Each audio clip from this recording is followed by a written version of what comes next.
All right, let's. Hey, everybody. So we have a breaking news story here. I think. Do you remember a little game company called Watermelon Games? They made Pure Solar back in 2010. It was the first time a Sega Genesis cartridge could work in conjunction with the Sega CD. All the game assets were on the cartridge. But it could stream audio off the disc. It was a really neat concept. Really slickly executed game. Um, really neat on the Genesis. Unfortunately, when you play it on like Steam or any of the current gen consoles, it's like eh. And even at the time, it was a little underwhelming. They fluffed it to the moon, and I got it. I was one of the first people to review it, and I gave it a passing grade. I gave it a B. But if I reviewed it today, it would probably be more like a C minus. And there's actually a funny story about that. I'll get to that in a minute. Anyway, I received an email from Watermelon today regarding their second project. Their second project since 2010, Paprium, which was another Sega Genesis game, a brawler. It was kind of like Streets of Rage, but it was going to be bigger, badder, more intense, more graphics, more colors, more sound than ever thought possible on the Sega Genesis. And as you might imagine, it kind of disappeared for a while. And people thought that it wasn't going to happen. And I'm still very skeptical of the claims made about this game. But anyway, I got this email. Let's see what it says. Dear TV's Mr. Neil, PY Investor, you are Grandmaster of Patience. I'm just reading this how it's written. You should receive a couple of emails in the next few hours. I got one email. It's been a few hours, and I'll put it on the screen later. You can read it. It's just a bunch of fluff. Anyway, the game is there. Okay. Surely it's not perfect, but it's still a couple of steps ahead of anything made before. Sure, buddy. I understand it was a long and scary wait, but we decided to put all our effort into making the game happen. As you may know, we have been scammed by PayPal. Oh, is that what happened? And have shut down everything down to our email server for the last 3 years. Oh, is that why you did that? For the details, PayPal operate many Okay, I'm just going to read this in like normal English. For the details, PayPal operates many branches under the same name, and we opened a new PayPal account in Iowa of the United States, and hopefully this will help. Unfortunately, the Magical Game Factory concept, while ahead of its time, had too few resources to be properly implemented.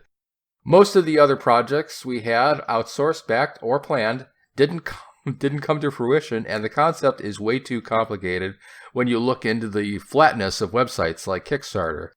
I don't even know what that means. I did now cut off all of the features and pages related to the factory to avoid further spam, confusion, and stupidity. Angry backers, I think he means there. I don't have any regret about making the pages back then and deleting them now. More details are enclosed in each copy of the game for you to read. P.S. For the very few of you who did rage quit, were allowed to rage quit, I'll editorialize there. You're still in the game, and thanks anyway. It's sort of passive-aggressive thank you right there. By the way, I was one of those people who rage quit. I think I'm one of the very few people who got a refund. Because I was smart enough to recognize when bullshit was happening and requested one. And that was back in January of 2018. I saw the writing on the wall. I'm like, you know what? No. And, let's finish this. If you didn't do that before, you may still need to convert your invested gems into pre-orders. If not already, please sign in, go to your profile, project section, and click the Paprium project link. If you still have gems to convert, it will open a small window about it. I'll get back to you later and ensure your generated pre-orders get shipped as well. Thank you again. Yours in Christ, Fonz. Of the Watermelon team. Well, isn't that nice? All right, so that is the letter. Okay, for those of you who don't know what's going on, this is what the Magical Game Factory website has looked like for over a year. Just recently came back. And looking at this, it doesn't really instill a lot of confidence in it, does it? This is what we call radio silence. I'm being facetious. This is more than radio silence. This is just shutting your website down. And a lot of people have come to the conclusion, have come to the allegation that Fonzie had shut his website down so that he didn't have to deal with complaint letters. So this was his way of, again, allegedly not dealing with people who were very angry and wanted their money back. All right, so as I alluded to earlier, I had dealt with Watermelon Games once before on Pure Solar, and a lot of the same things happened.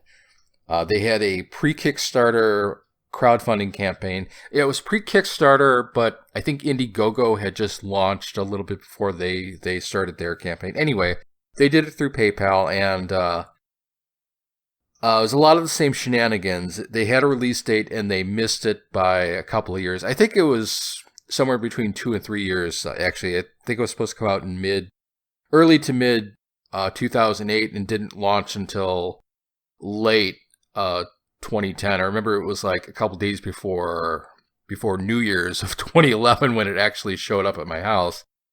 And that game was delayed, and we just got the silent treatment again and again. We were actually told to stop whining, basically.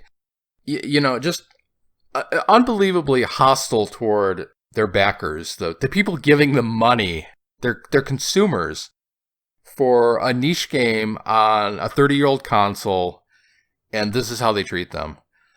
One of the funnier things, as I alluded to earlier, was that, like I said, I was a backer on Pure Solar, and I had written a review about it. I think I was like the first or second person on the internet to write a review. I think Vice the Determined may have beaten me by a couple days. And I gave it a passing grade, but I remarked that I hadn't finished it, and I had some complaints about how the game was designed, and I don't remember. I think the review is offline now. But I got an email from someone on the team. It may have been Fonzie, it may have been Zeb. I don't know, because I don't have the email anymore. It's been 10 years, but I guess someone on that team was not very happy that I reviewed the game without finishing it. But the reason why I didn't finish it is because there's this town in the game that is so obtuse, so cluttered and maze-like. You have to go overland and into buildings, and you have to go down into the sewer just to get around, because this town just has so many obstacles that you can't just walk through it. And it was such a mess that I was like, screw this. I stopped the game right there, and I never finished it. So that's just a funny story from the Pure Solar project that I had written a review, and because I didn't make it all the way to the end. And I was quite a way through the game, by the way. I invested, I think, maybe 10, 15 hours into it.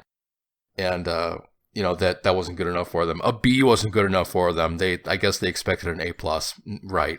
Now, if I may throw in my own 2 cents here, I'm just wondering, who the hell is this game for?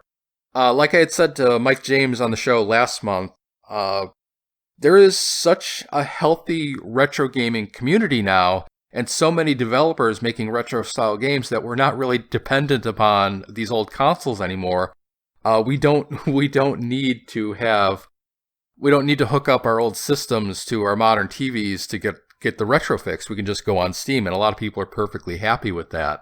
So I don't know why I'm being asked to plunk down 3 digits for a fighting game when there are just as good alternatives on Steam or on the PlayStation Store, unless Fonz just thinks that this game is too good to be put on Steam, or maybe it's that if he were to put it on Steam, it would be overshadowed by a lot of other games in the same genre. Just throwing that out there, Fonz. I don't know. Maybe you can put it on the Coleco Chameleon. How about that? So anyway, that's it. I'll see you guys later. Signing off.